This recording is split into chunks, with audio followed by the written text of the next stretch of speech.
David Lowe, an expert in terrorism at Liverpool John Moores University. An interesting development, 42 killed in these Russian airstrikes in the last week. One wonders whether it could be a consequence that the Russian military, which already has a presence in Syria and has conducted these missions, will refocus.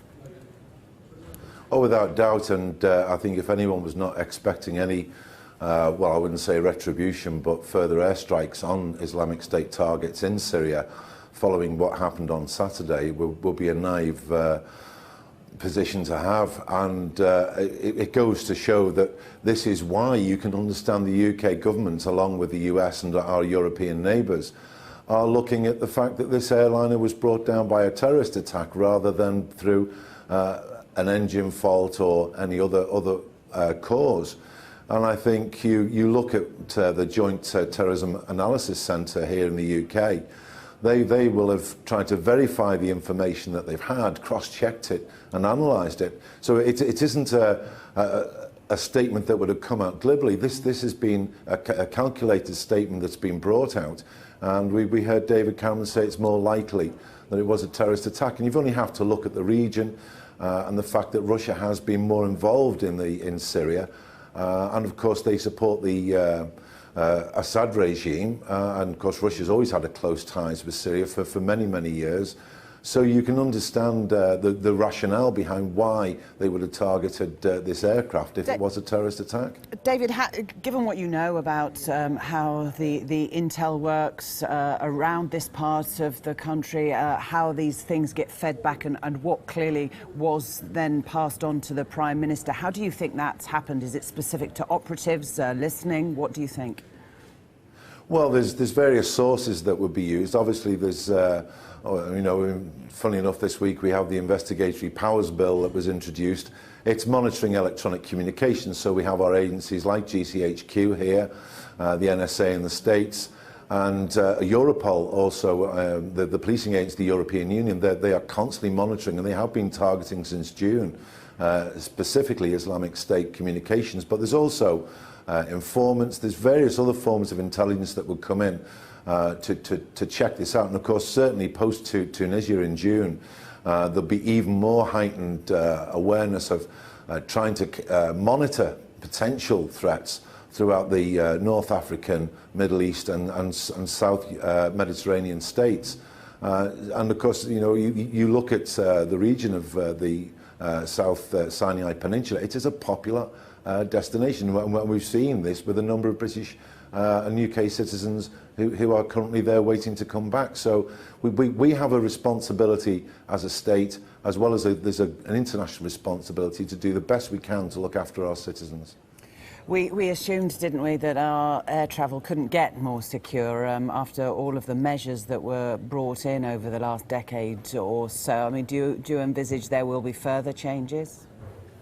I think the areas, I mean, even at Sharm el-Sheikh Airport, for a passenger or member of aircrew to bring an explosive device onto the aircraft, it would be very difficult. And I think what's coming out, that it could be someone who could have put it into the hold of the aircraft, maybe a member of staff or someone acting as a member of staff there. That's a possibility, and it's not a large device that's needed. If we remember back to Al-Qaeda in the Arabian Peninsula, when they placed small devices in ink cartridges. I remember the one at Leicester, I think it was about 2010, 2011 when we came across it. It doesn't have to be a large device. So I think we're going to see even heightened security of all staff, all operations at airports, and we have to do this. The lesson came home. If this has been a terrorist attack, and I still say if because investigations are still going on, but 224 people were killed on Saturday, and there is that international responsibility as a community to look after anyone who's travelling via air. And indeed, we heard the Transport Secretary, Patrick McLaughlin, he's given a warning as such to airports around the world.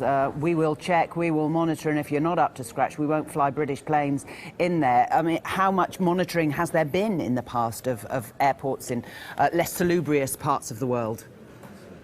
Yeah, well, there are inspectors who go out to airports. I mean, yesterday there were the reports about lax security actually at Sharm el-Sheikh Airport. Passengers saying that they could bring large volumes of liquid and hand luggage onto aircraft. I mean, these reports have to be confirmed.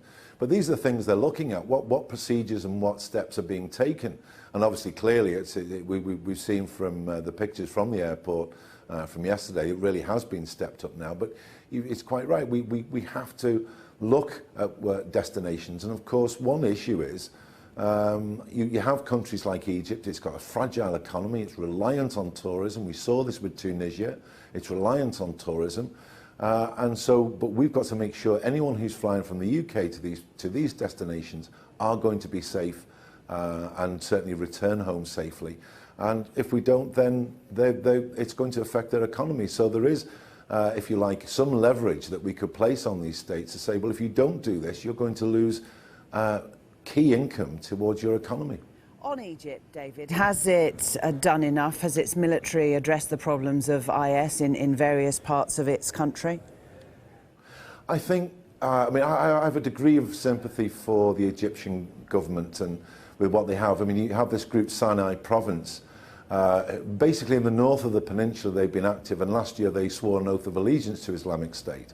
It's not just in the peninsula that they've been active. In fact, they're even in the western desert close to Libya, where there's another Islamic State caliphate. There's been attacks there, and they've lost a lot of personnel in this region.